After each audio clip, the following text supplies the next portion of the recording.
Moshe, Moshe, Moshe, come to me.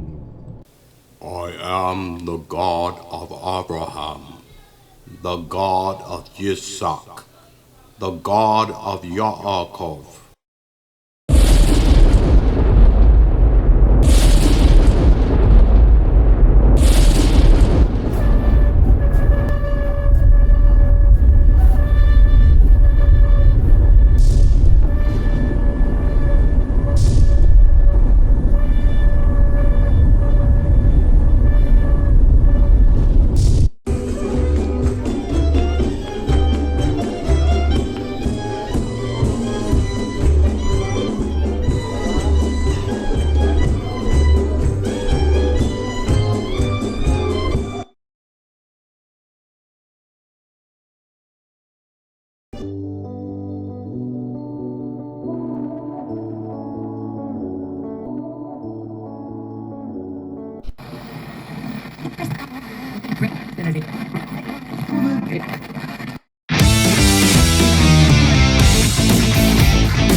Shalom, shalom, blessed be the name of God.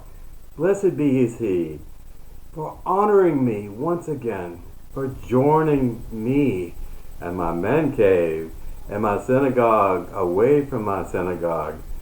No place like home, right? Yes, your favorite host here, once again, Reb ben-Emmett, yes.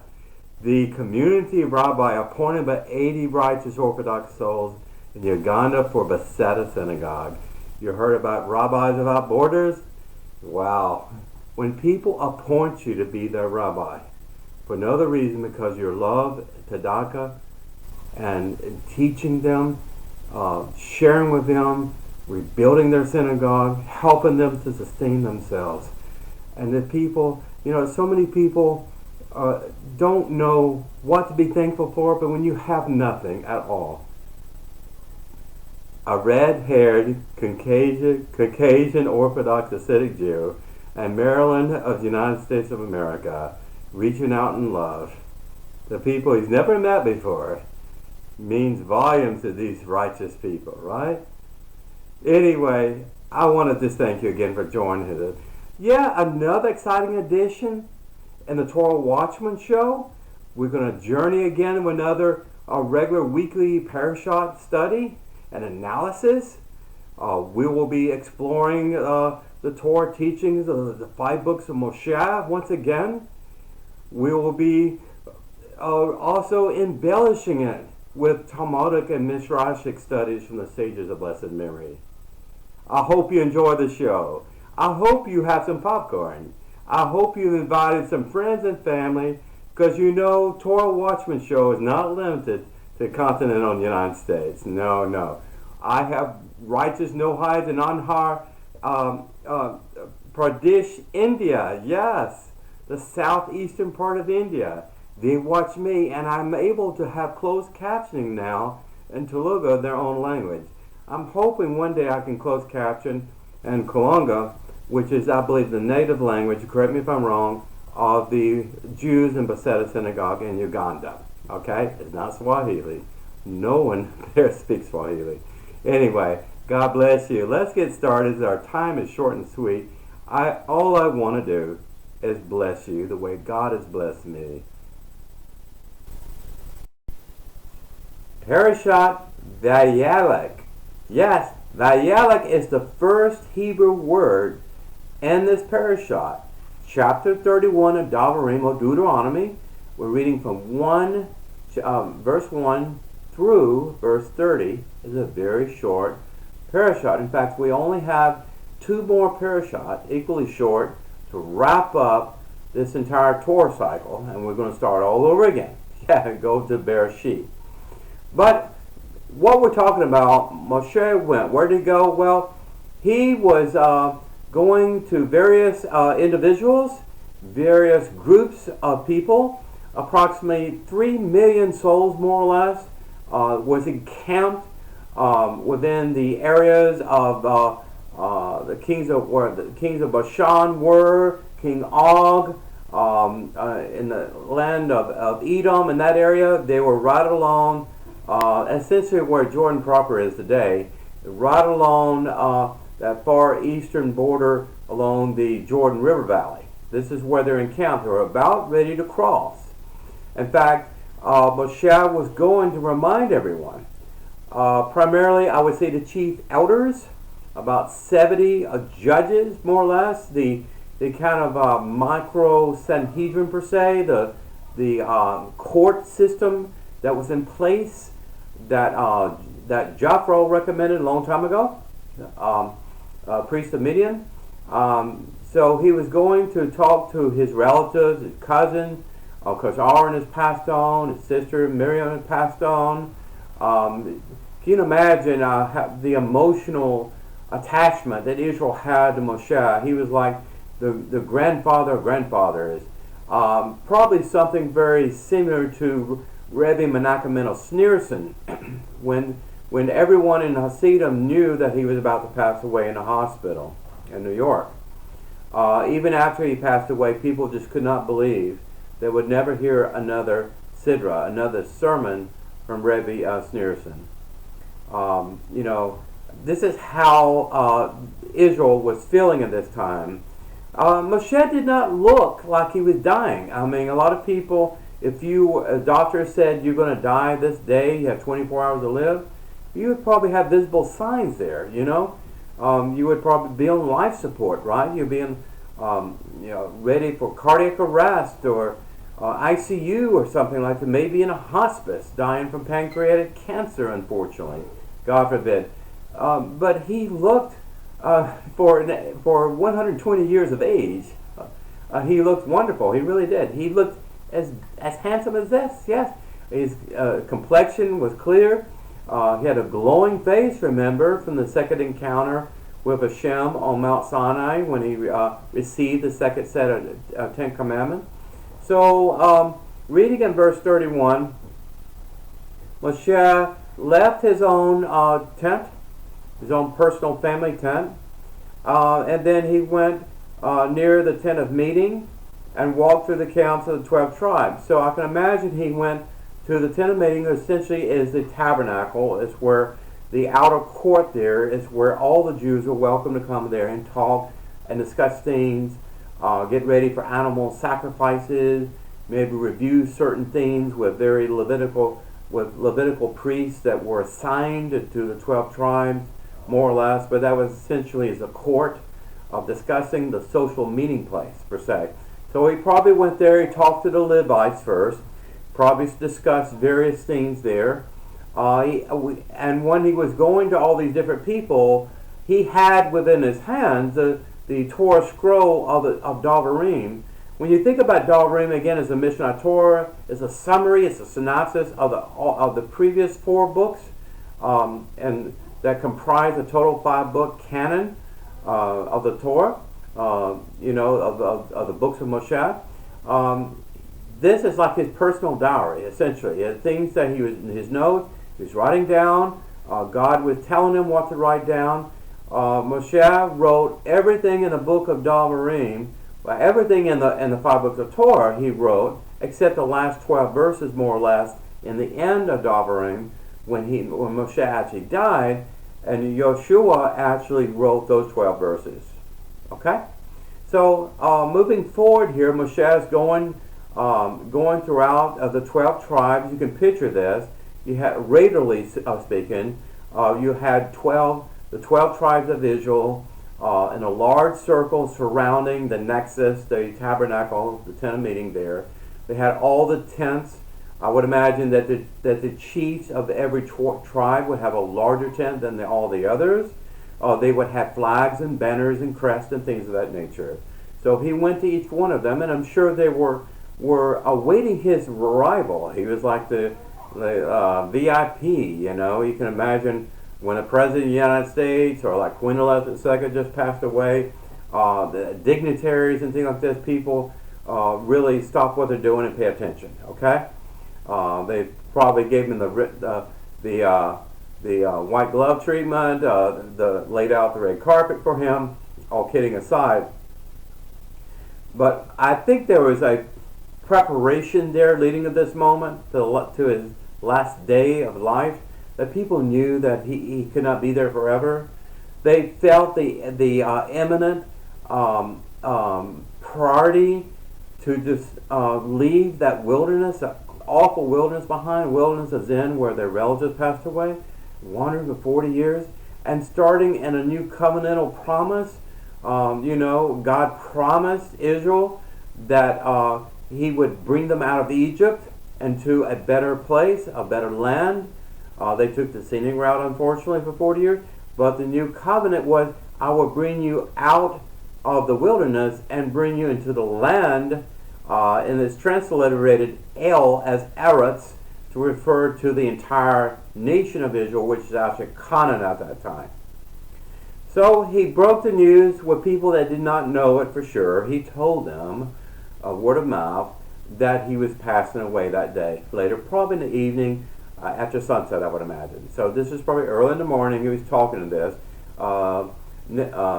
Nitzavim, the last parashah, was also part of this speech. It's the second part of the speech. So this is probably, say, getting close to noon. Okay? I don't know when he had time to eat.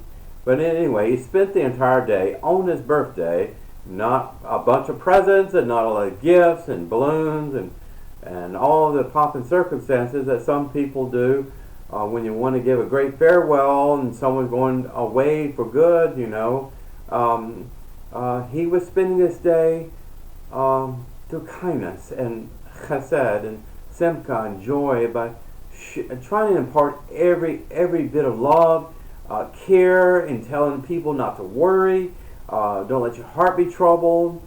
Trust. I put my faith and trust only in Shem. I want you to do the same. And through God's servant Joshua, I passed on my banner, my robe, literally my authority to him. He will speak on my behalf when I'm gone. So you can just use your imagination. I'm just laying out the groundwork here. Use your imagination on how it would be that you're so emotionally attached to someone for at least 40 or more years, right? Is all you knew. And you knew that he was more righteous than you. You knew that he spoke with the divine creator and the king of the universe in a way that no one else could. I mean, literally, Moshe spoke to God face to face as I'm speaking to you, really. So, in the following verses, in verse 2 through 5, again, Moshe was encouraging the judges of Israel, the chief elders of each tribe, tribal breakout in Israel, to be of good courage. You defeated the giants of Sihon and Og, the Bashanites. You defeated all of them.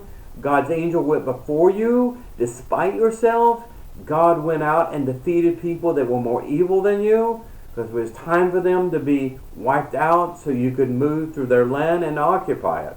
Okay, this is cyclic, civilizations rise and fall all the time through a series of natural consequences and things like that. Consider Pompeii, a great civilization. Who knows what happened in Atlantis? All kidding aside, civilizations are built upon civilization over a period of time, but God was working within all the nations that were surrounding Israel. Israel did not defeat every native tribal nation in their passages. In fact, God told them, don't go out of your way to attack and exterminate people just because you have the sword of the Lord in your hands. But to understand proactively, Canaan wanted to destroy you. I mean, they were waiting there to destroy Israel when they came in.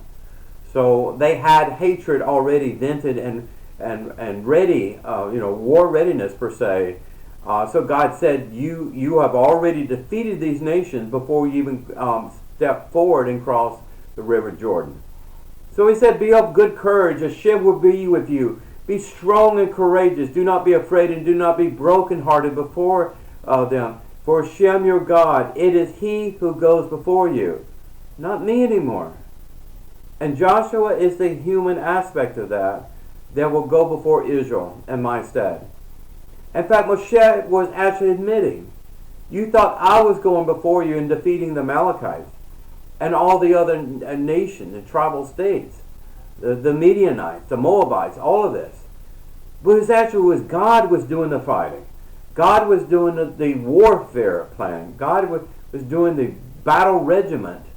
All of the tanks and missiles and bombs. God was doing all of that. He was creating fear among the enemies of Israel before Israel had to do one single thing. All they had to do is have faith. So what you believed in to be true when you were with Moses, and Moses said, whatever you believe to be true with me, and my God, and some people wasn't sure about Hashem, they wasn't sure what to trust. A lot of people were afraid of God, the King of the universe. They were afraid of being destroyed. They saw what happened with the Korach rebellion, per se. They saw about the golden calf incident. They saw about the plagues of serpents and scorpions and all these things. They saw all of this. And as far as Moshe wanted to convey to the people of Israel, God is more loving and more compassionate and more kind than I ever could be to you. I've tried my best to reflect the image of Hashem in every business transaction, every business relationship, every opportunity I had to teach you the Torah, to instruct temple worship and animal sacrifices, and all the different Jewish laws, 613 mitzvah. I try to convey that in a way that when you look at me and you see my countenance, that you will know that God is the same way, right? We're all creating this beautiful image. Verse 7, Moshe summoned Yeshua before him, and all the eyes of Israel saw Moshe walking with Yeshua. I always pictured Yeshua like from the movies. Probably had armor on, leather armor, probably had a sword, maybe a dagger or something, maybe a bow and arrow or something. He was a warrior. I always thought of him as a warrior. He was not a Levitical priest like Moshe.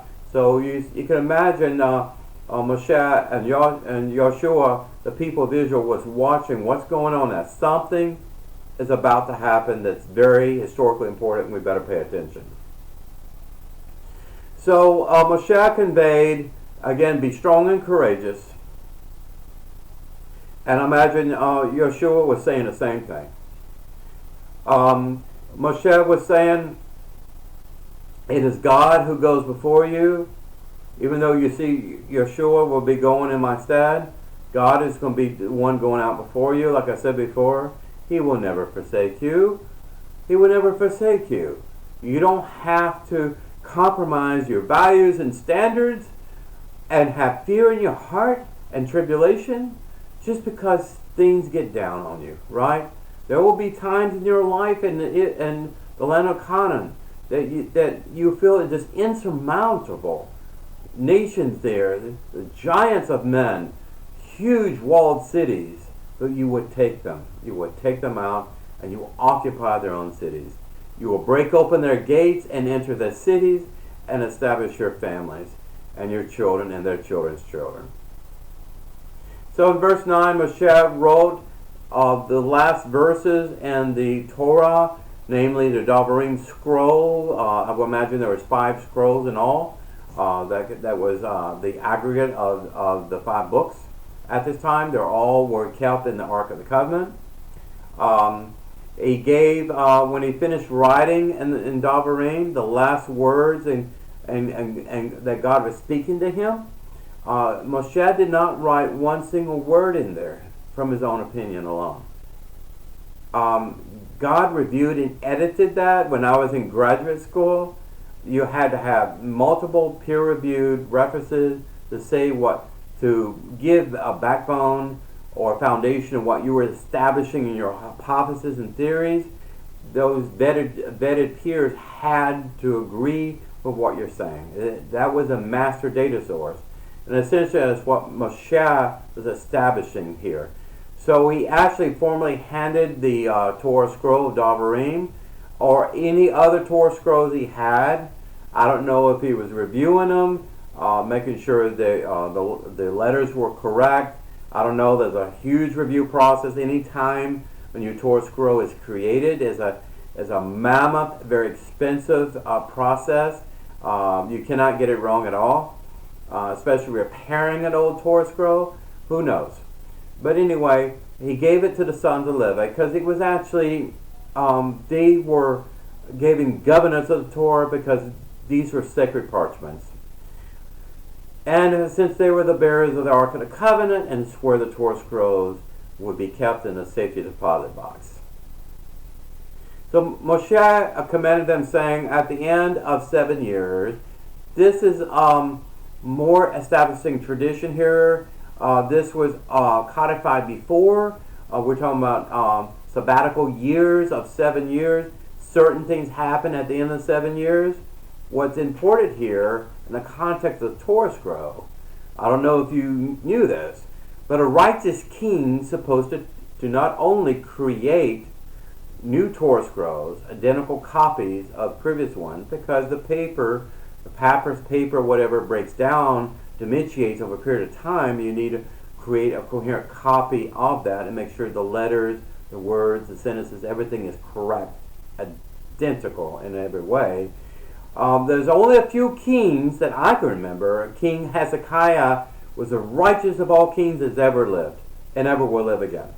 Even the Mashiach will not be as righteous as Hezekiah. I mean, this is what the Torah says, not me.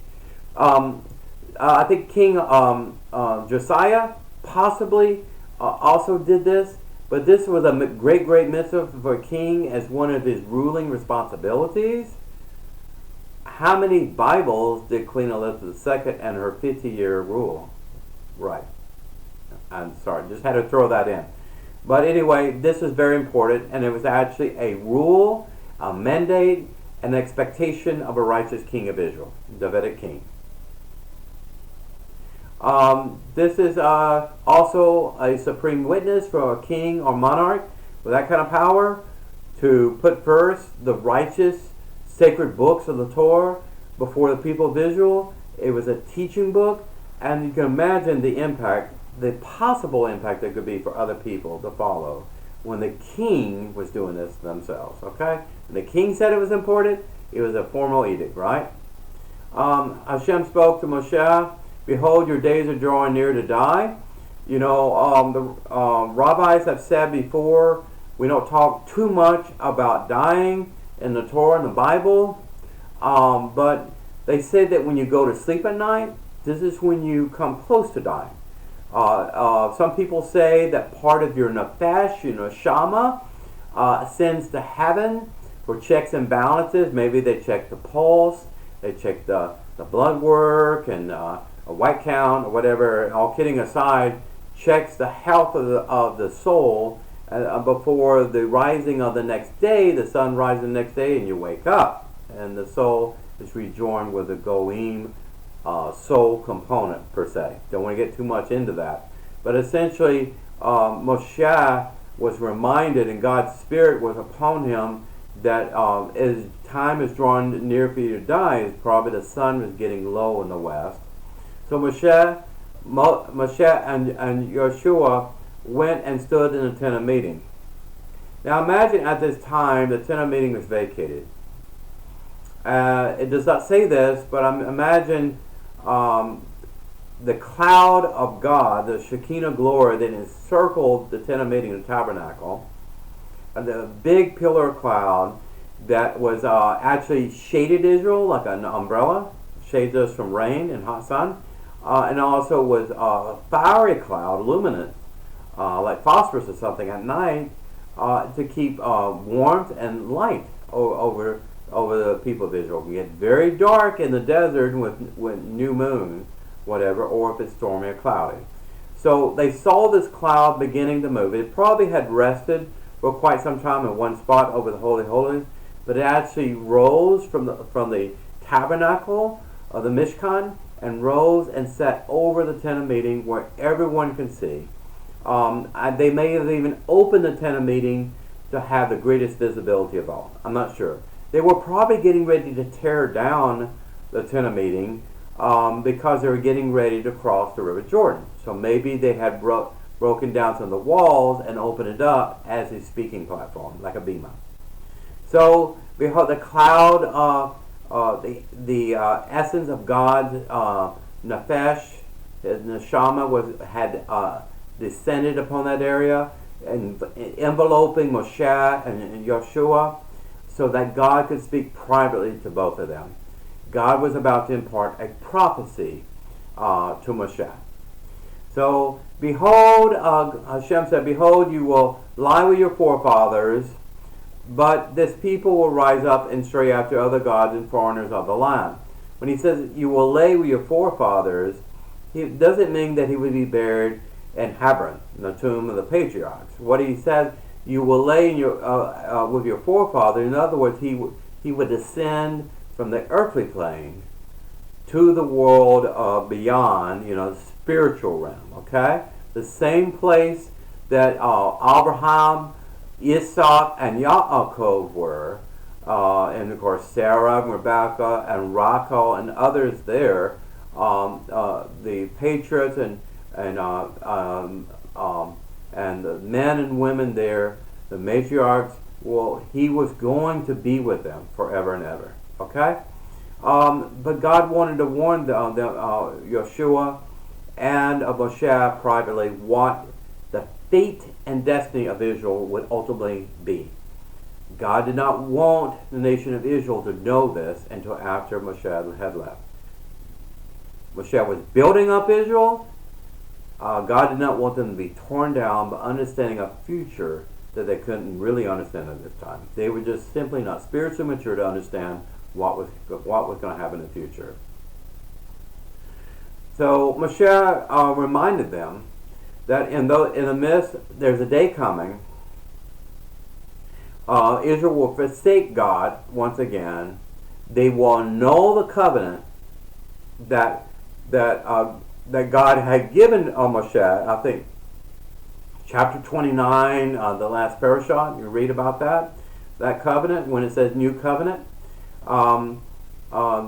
Israel will annul it. They will not keep it. And I will conceal my face from them, and they will become prey, and many evils and distresses will encounter it.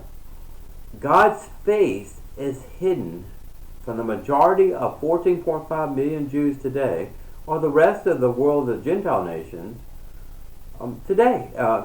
God's face has been hidden since the destruction of the Second Temple. Actually, since the destruction of Jerusalem in the time of Babylonia, when the Jews were carried away in exile, and the Ark of the Covenant disappeared forever. The no Ark of the Covenant, God does not have a physical dynamic force anymore as manifested in Jerusalem as it once was in the days of King Solomon. So as God's saying, I cannot have my holy face before you because you are no longer reflecting my image as a witness before the nations of the world.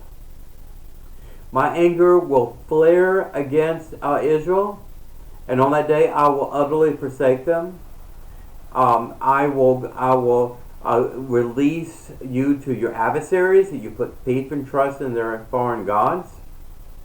And on that day, it's not because my God is not in my midst that these evils have come to me. You will finally conclude that these evils are coming to you by your own doing, your own choices, the consequences of you annulling the covenant of Moshe that God had given the people of Israel. God is not there if you're going through a pattern of curses, generally speaking. This is what's been happening for 2,000 years, literally, to the Jewish people. When we finally have a nation again in 1948. So hopefully this time of curses and crying and mourning, we just had a fast of Godiah recently, and other memorials like Holocaust memorial. Hopefully the time of crying and lighting the Yarset candles will come to an end soon. That's what I hope. God speaks continually about His face. You will know that my face is not with you. You will not feel my countenance with you. You will not see that cloud of glory around you in the future. So now God said, write this song for yourselves and teach it to the children of Israel. The song would actually be, and the next parashah, turn over here, is known as Hazinu, and I will try to find that tune for you. That's a beautiful poetry. Put the song in music. So this song, you can actually learn something better if it's put to music. It's just the way the human brain is. Especially Hebrew is a singing language, like the Kalunga language of Uganda. I'm sorry. I'm working with people there, and I understand how their language is because I have several CDs of music there. So now I'll write this song for yourselves, teach it to the children of Israel, place it in their mouth. In other words, they will be singing it. They will memorize it by singing it. It's something that will be passed generationally. This is something that we sing around Passover, at least in this house here. This song will bear witness against the children of Israel. For I shall bring them in a land that I swore to the forefathers, which flows of milk and honey. But it will eat, be sated, and grow fat, and turn to gods and serve them. So Israel will put faith and trust in the land, the wealth of the land, its resources, instead of the God who planted the seed and caused life to exist and sent seasonal rain. They will have pride in what they produce without giving thanksgiving to Modim, to God, who gave and made all these opportunities occur in the first place. God spoke about you will provoke him, Israel will provoke God, and annulling the covenant.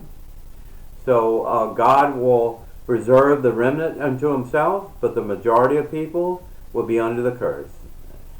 This is what this song will talk about. And moving forward, chapter 22, it says Moshe wrote this song on that day, the last day of his life. He commanded Joshua, the son of Nun, said, be strong and courageous, for you shall bring children of Israel into the land that I have sworn to them, and I shall be with you. Israel actually lived righteously under the leadership of Joshua, and more or less most of the judges leading up to King David. Okay?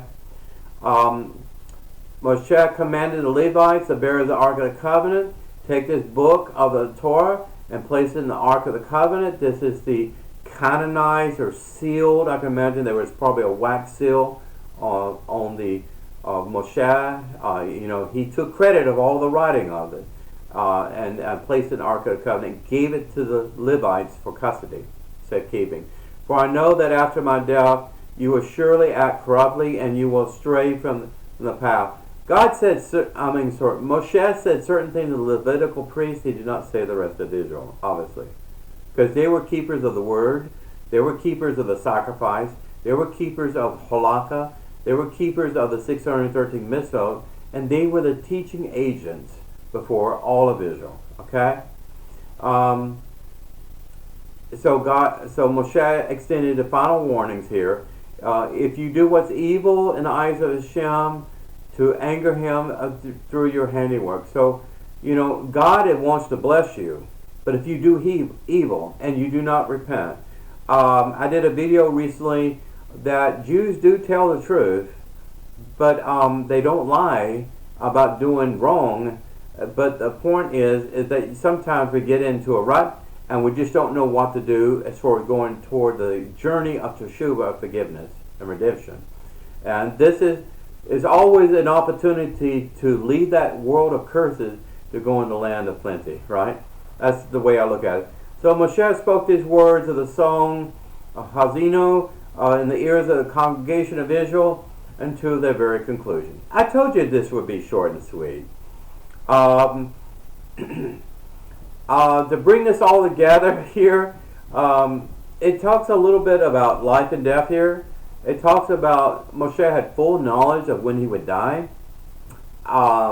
If people knew if they were going to die this day, how would you alter your choices? Supposedly, in the United States at least, you're placed in a hospice when the doctor says you have 6 months or less to live. Okay, so prepare your will, living will, prepare your estate and everything else, your family, and let them know that, you know, you will be departing this world soon.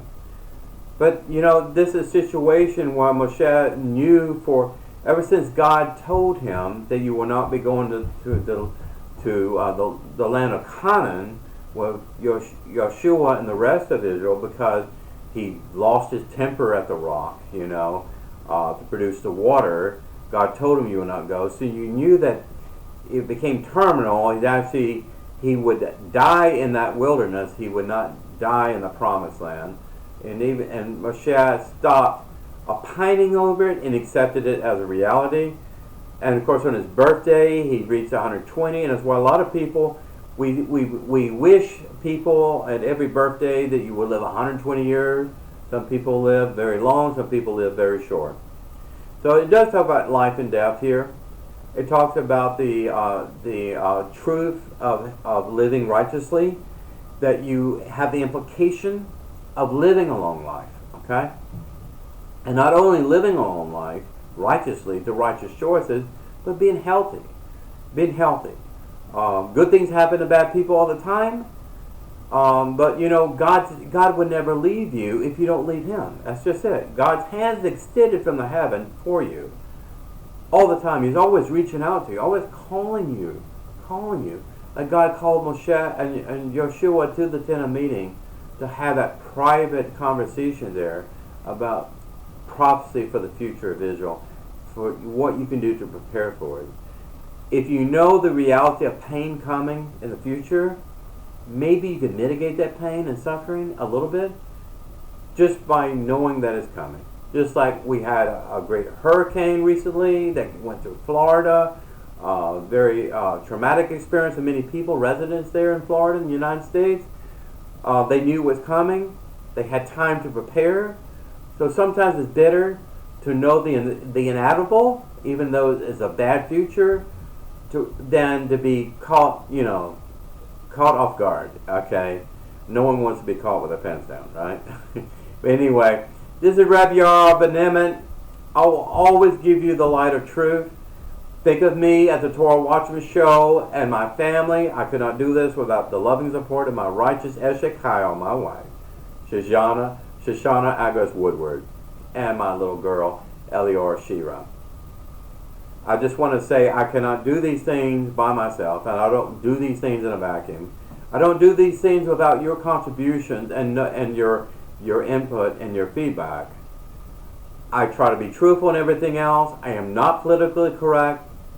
I encourage you to share the wealth of knowledge and love and truth to everyone that's willing to hear it. If they're not willing to hear it the first time, then give them a reason in your life witness why it would be good to behoove them to understand the Torah.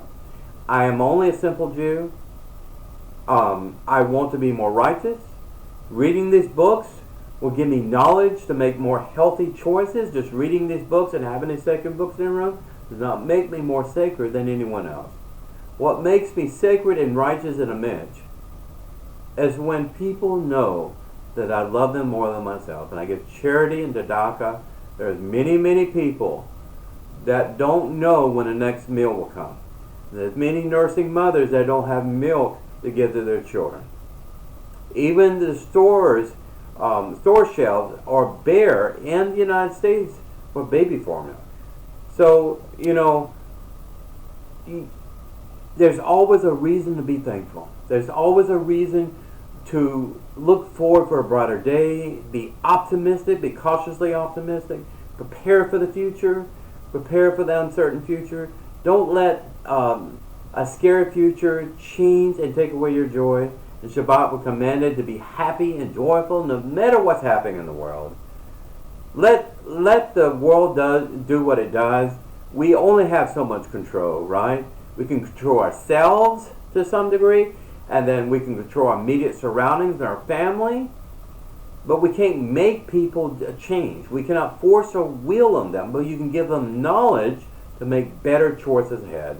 That is the mission charter of the Torah Watchman show, to reach out to everyone that's willing to hear it, both Jew and Gentile, no-hides people that are leaving Christianity, leaving their cult, looking for something else. I have magnets in my car, and people just stop sometime and look what it's talking about. I would not promote this if I didn't believe it. I'm a man of science. And this Parshah of Vayelech talks about the virtue of a man so righteous that in his last day of his life, on his birthday, he's busy writing Torah. He's busy teaching and counseling and nurturing. You know, these people should be counseling him. He's dying. But he's more concerned about counseling them and giving them courage, so that not so many people would have to perish for the actions of others.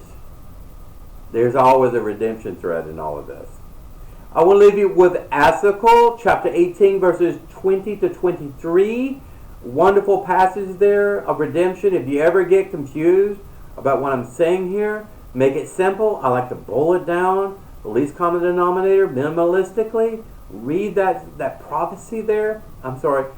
Read from the prophet Ezekiel what he's saying in the future.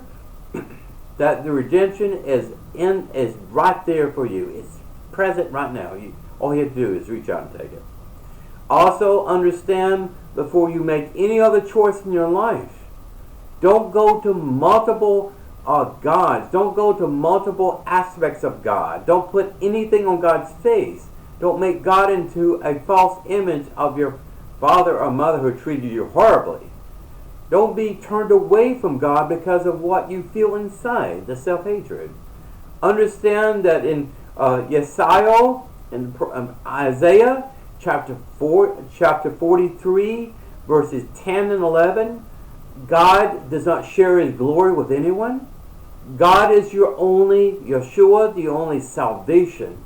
Okay? There's only one God, one salvation. The one salvation plan is essentially the same for everyone. It starts out with the no-hide laws, and it becomes more involved in Jewish halakha for the Jewish people in the 613 mitzvah. Essentially, God gives you the blueprint for life and death. It's up to you to decide to choose. I'm not here to tell you how to think. I'm hoping I'm imparting you God's opinion and not mine. Rabbi ben-Emmett signing out now. I hope to see you real soon. God bless you. God bless you. Please remember to click subscribe and personal notify and get those subscription lists higher. If I hit 1,000, magical things will happen on YouTube. Every time you give me feedback, I can improve this video presentation. You mean so much to me. I love you. Shalom Aleichem.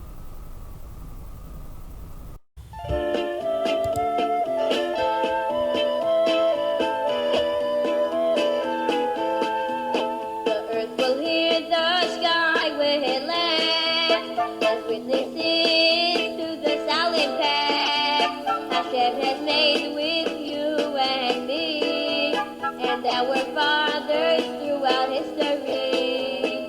Ask your elders, they will tell that as long as we did the mitzvahs well and lived as brothers undivided, good things Hashem provided.